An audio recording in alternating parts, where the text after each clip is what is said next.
Assalamualaikum warahmatullahi wabarakatuh. Mohon izin memperkenalkan diri, nama saya Dita Wulandari, peserta Latsar Gelombang 1 Angkatan 2 Kelompok 2. Akan memaparkan hasil analisis tentang isu aktual yang terjadi di instansi pemasyarakatan.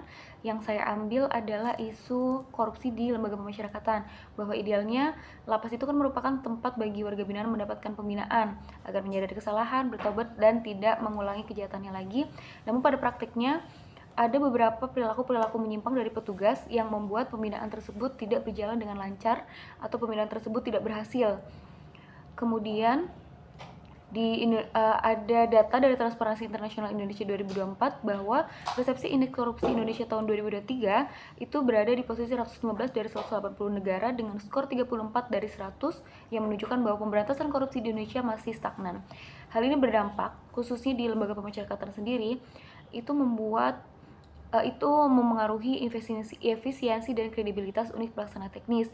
Kemudian pembinaan jadi tidak berhasil dan mempengaruhi lonjakan angka residivis, kemudian merusak kepercayaan masyarakat dan menimbulkan stigma buruk oleh masyarakat, dan akan lebih buruk apabila stigma buruk tersebut menempel di pikiran warga binaan.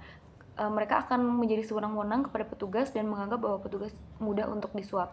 Saya menganalisis isu korupsi di lapas menggunakan analisis SWOT. Yang pertama ada kekuatan, penyebabnya ada di internal masing-masing individu, antara lain keinginan untuk mendapatkan uang dengan nominal yang berlebih dari apa yang mereka butuhkan, dan unsur keserakahan individu tersebut. Kelemahannya ada di birokrasi yang tidak efisien atau dana-dana yang dicairkan tidak digunakan dengan produktif.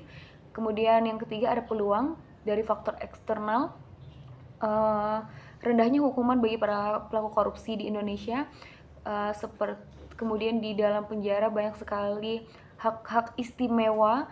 Kemudian ada ancaman yang berasal dari nilai integritas serta kurangnya kepercayaan masyarakat terhadap aparat yang bertugas di lembaga pemasyarakatan. Gagasan saya untuk menanggulangi isu tersebut ialah dibentuknya pers khusus penjara.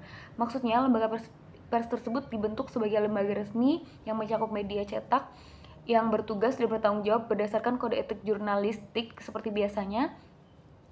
Dimaksudkan lembaga pers ini menjadi pengawas internal di lembaga pemasyarakatan, karena dalam regulasinya baik di UU Pers maupun di UU tentang pemasyarakatan belum ada secara jelas mengungkap tentang keterlibatan pers di lembaga pemasyarakatan. Oleh karena itu penting dipikirkan ke depan bagaimana pengaturan khusus tentang pers penjara sebagai lembaga pengawasan eksternal. Terima kasih.